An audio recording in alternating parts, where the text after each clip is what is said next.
will stand part. We now move to Clause 4. Now, this is a very narrow debate. So the question is, does Clause 4 stand part? I call Darian Fenton. Thank you, Mr Chair. Well, Clause 4 is about the purpose of the bill. I just seek your advice on that. You said it was a narrow debate. Mr Chair, point of order, so can I just get an explanation about why it's a narrow debate, given that it's about the purpose? Well, just look at it. It requires unions to hold a secret ballot of its members. So you can't talk about other things other than what Clause 4 actually says. So, Darian Fenton, you have the floor. Thank you, Mr Chair. Okay, thank you for that explanation. Well, okay, well, let's talk about the purpose of the bill, and I'm happy to do that. The purpose of the bill is to require units to hold a secret ballot of their members to approve a strike before undertaking any strike action. And so I want to understand why this purpose clause is necessary. I mean, what is the mischief that we're trying to cure? And what we heard from various parties in the Select Committee is actually there is no mischief we're trying to cure, and what the bill is doing is crushing a gnat with an anvil. You know, there is no problem. The bill, the purpose clause apparently prevents union members from pressuring other union members into striking. And Toi Henry said it came from his time as a union organiser in the 1980s. And I mean, I don't want to keep repeating our allegations about his time in the 1980s, but he said he stood before workers before a show of hand strike with a presence that would have made them think twice about not voting no. You know, and I do want to say again, look, that was the 1980s. But is it really... It was Toi Henry too. And I mean, is it really a problem in 21st century New Zealand? Is it really a problem in 21st century New Zealand unions? Apparently, this came from, and he said, the member in the chair talked about his, apparently a miner's wife. There was a press release from a miner's wife. An anecdotal report, as I understand, Mr Chair, behind the purpose of this bill, which was that where she said that a West Coast miner's wife was blasting the union because they failed to hold a secret ballot. But I also understand that the union that was involved in that, which is the EPMU, the Engineers Printing and Manufacturing Union, and that, as a matter of interest, the union that represents the miners in mines like Pike River, and all the dreadful consequences have gone there, and perhaps if only there'd been a strike over health and safety in Pike River, Mr Chair, we may not have had to have this purpose of this, an amendment to the Act where the member is looking to have a purpose where the member is saying that unions should hold a secret ballot for strikes.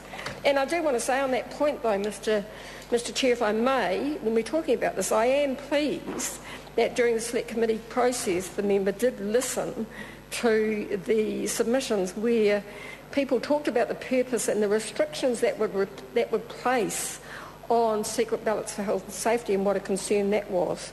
And I'm pleased that he's taken that on board, and that's been included in the amendment bill, and the Select Committee actually said that was good.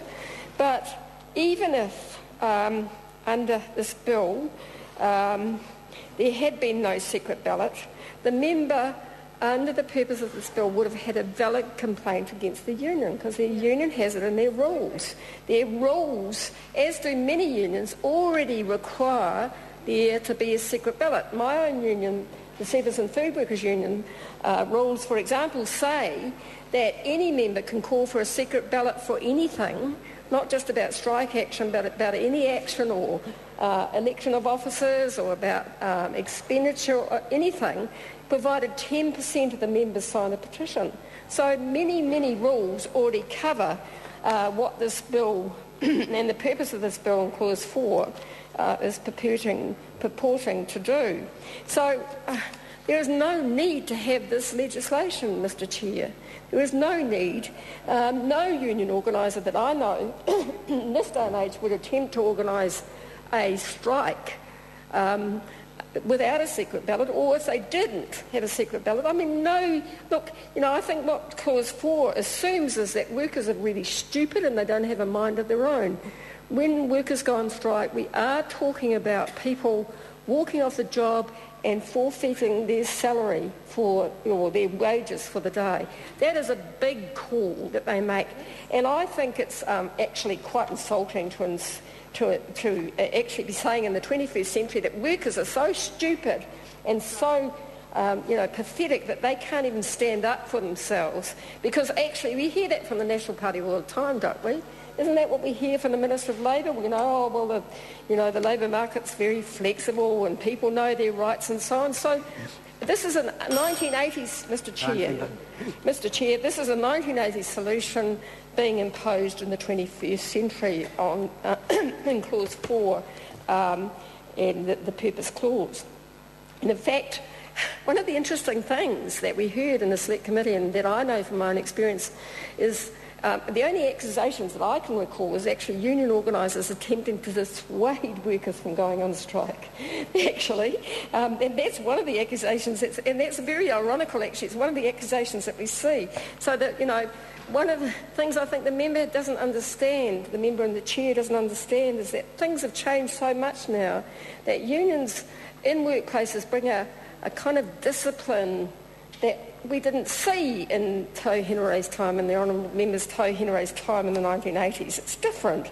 And often you will see the situation where, far from being a union organiser going out and saying, oh, well, you should all go on strike, pull the pin, let's go, what you see is union organisers meeting with the members and trying to work through in a reasonable way the offer, because it's usually about collective bargaining. Well, in fact, it's mostly about collective bargaining, isn't it?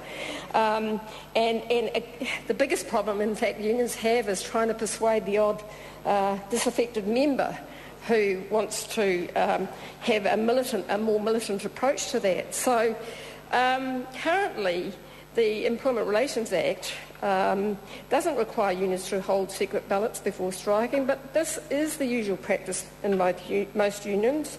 And as we heard in the Select Committee, most unions actually have that already in their rules. Requiring them to hold a secret ballot vote is not an unusual thing. There are some practicality difficulties with that, but I think the biggest objection to the purpose is the imposition of a requirement of unions to hold secret ballots when unions are democratic organisations where they actually have rules that are bound by the Employment Relations Act, and they have to demonstrate through the Employment Relations Act that actually those rules are democratic, and they have a whole range of things.